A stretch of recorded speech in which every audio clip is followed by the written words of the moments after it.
ওই যে ফুল ওই সামনে দেখছি।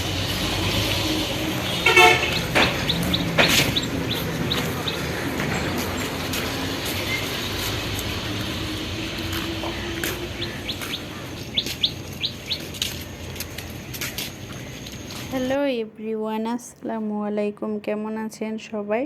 আপনাদের সকাল সকাল প্রাকৃতিক দৃশ্য এবং মনোমুগ্ধকর পাখির সুর দেখালাম। তো আপনাদের কেমন লাগছে অবশ্যই আমাকে কমেন্ট করে জানাবেন। আমি আর আমার আন্টি আমার আম্মুকে নিয়ে আমি একটু সকাল সকাল হাঁটতে বের হয়েছি, যেহেতু অনেক দিন ধরে বের হই না।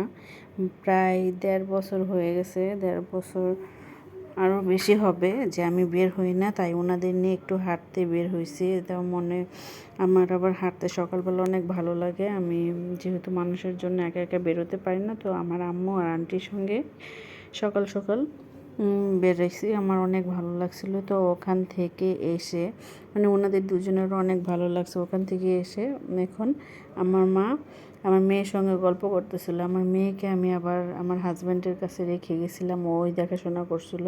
ওখান থেকে এসে আমি আবার রান্না বান্না করছি। এখান দিয়ে আমার আম্মু, আমার বোন আর আমার আন্টি ওনারা বসে বসে আমার মেয়ের সঙ্গে গল্প করতেছে। আমার মেয়ে কার্টুন দেখছে আর ওই পাশে আমার বোন মেহেদি লাগিয়ে বসে আছে। তো আমি কি রান্না করছি ওনাদের জন্য সেটাই আপনাদেরকে দেখাচ্ছি, চলুন। আলু ভাজি, বেগুন ভাজা, পোলাও, তারপর মুরগির মাংস, গরুর মাংস, এগুলো। আর ওখানে আমার আব্বু শুয়ে আছে। আর ওই পাশে আমার হাজব্যান্ড বসে বসে জানলা দিয়ে হাওয়া খাচ্ছে আর আমাকে দেখে মিটমিট হাসছে। আর আমার ভাইও, ওর দুলাভাই যেখানে থাকবে ওর সেখানে থাকতেই হবে, আর না হলে ওর পেটের ভাত হজম হয় না। আর আমি এখান দিয়ে রান্না করতে করতে অনেক টায়ার্ড হয়ে গেছে আর বলতেছে আমাকে তো কেউ ভিডিও করে দেবে না, তো আমাকে ভিডিও করতে হবে কি। সেটাই আমি ওদের সঙ্গে দুষ্টুমি করতেছিলাম আর ওরা দেখতেছে।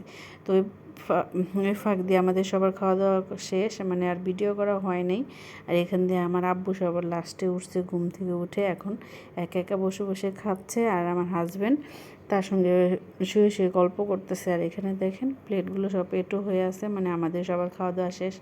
আর ওই পাশে আমার আন্টি আর আমার আম্মু বসে বসে গল্প করতেছে, যেহেতু ওই পাশ দিয়ে অনেক বাতাস আসে নদীর, তার জন্য ওখানে বসে আছে। আর এইখানে আমার মেয়ের সঙ্গে আমার বোন শুয়ে আছে আর আমার ভাই টিভি দেখতেছিল। তো ওদের এই কাজ। আর আমার আব্বু তো বাইরে বসে বসে খাচ্ছে, আমার হাজব্যান্ড আমার আব্বুর সঙ্গে।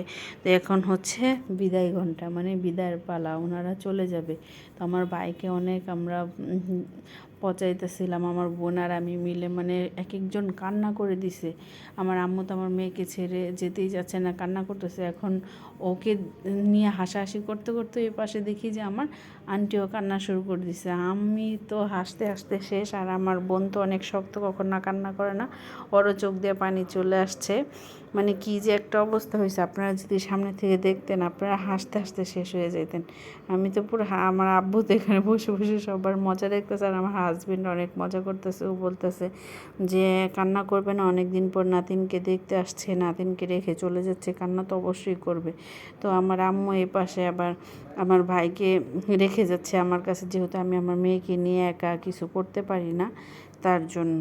তো আমার মেয়ের সঙ্গে একজন তো থাকতে হবে, তাই না? না হলে তো আমি একা একা পারবো না। তার জন্য আমার আম্মু আরও বেশি বেশি কান্না করতেছে, যেহেতু ওনার একমাত্র ছেলে, তাকেও রেখে যাচ্ছে, আবার নাতিনও একমাত্র একটা নাতিন, এই জন্যই আর কি কান্নাকাটিটা একটু বেশি হচ্ছিলো। আর আমি আর এখান দিয়ে হাসতেছিলাম ওদের কাহিনী দেখে। তো আমার এই ছোট্ট সিম্পল ভিডিওটি যদি আপনাদের ভালো লেগে থাকে তাহলে অবশ্যই like, comment, share and subscribe করতে ভুলবেন না। বন্ধু হয়ে পাশে থাকবেন। আল্লাহ হাফেজ।